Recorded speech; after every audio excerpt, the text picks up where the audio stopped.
Okay, so for the sleigh, I'm actually going to do the rails of the sleigh in white. So what I'm going to do is I'm going to go ahead and always clean off your tip. There we go.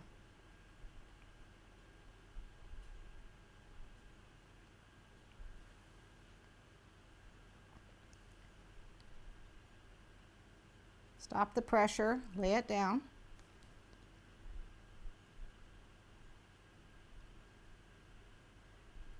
Really, really important, make sure you continue to breathe as you do this. I know you're all holding your breath. Keep breathing, okay, or you're gonna pass out and you really end up with a mess. Just kidding. And see how I've got the bag lifted up so I can see what I'm doing. And the gravity just takes it. All right, and then I've got a little bit of a tail here. So we'll just take that. See, it works with the wet paintbrush if you do it right away. Use the damp paintbrush. Yep, it works really well. Okay, perfect. And you can just move the little lines to where you need them. Nice. Okay, everyone okay with that? Yep. Okay, so you've got these kind of things filled in. All right. Now what I'm going to do is I'm going to create, whoops, try not to get this all over my piece here. I'm going to create some run sugar. Some of you call it color flow. Color flow is actually a product, but so many people use it as a technique, that's fine. But it's actually run sugar, so it's basically just royal icing that I've thinned. Okay. And I'm going to come back and use this a little later. So what I do is I actually just push a little bit out for a blob like that. Or you can take the tip and put just the tip into like a damp paper towel or a damp sponge or something. But you can do it this way too. Just leave it like that. That little piece will dry and then we'll just break that off and it'll be soft underneath. So you're creating your own stopper. I'm creating my own stopper. Good. That's what that is, in case you guys didn't know about that. Okay, so what I need to do now is I need to thin this down to about a 16 count so it'll flow in. I don't want it too runny, but I don't want it, of course under these lights it's going to crust really fast. I don't want it too runny, but I don't want it so thick it's not going to spread out and even out, which under these lights, actually it's probably a good thing. So I need to add water just a little bit at a time, and you're talking literally, you know, almost a drop at a time to get it to thin. This is pretty stiff.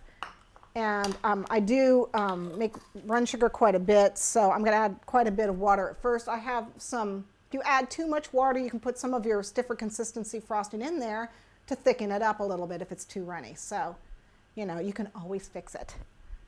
I have 7 seconds left. Hold on. This is the magic ingredient. Yeah. How many more minutes? 2 more minutes. 2 more minutes. Okay. Okay. Your oven may vary. So I'm just going to put a little bit of water in. Okay. Stir that up. And I know you're supposed to add it a drop at a time, but you know me, That was a lot of drops. I'm a rule breaker, so. What's new? Yeah, really. Go rogue. I'm rogue. That's right. Okay, so you can see it's thinning down. Now what we need to test is the consistency. So all the water's added. It's nice and runny, but we need to see the count. So if I put a knife through it, how long does it take? You've seen me do this in my run sugar. Anytime I do run sugar, which is the my little chickadee. Mm-hmm.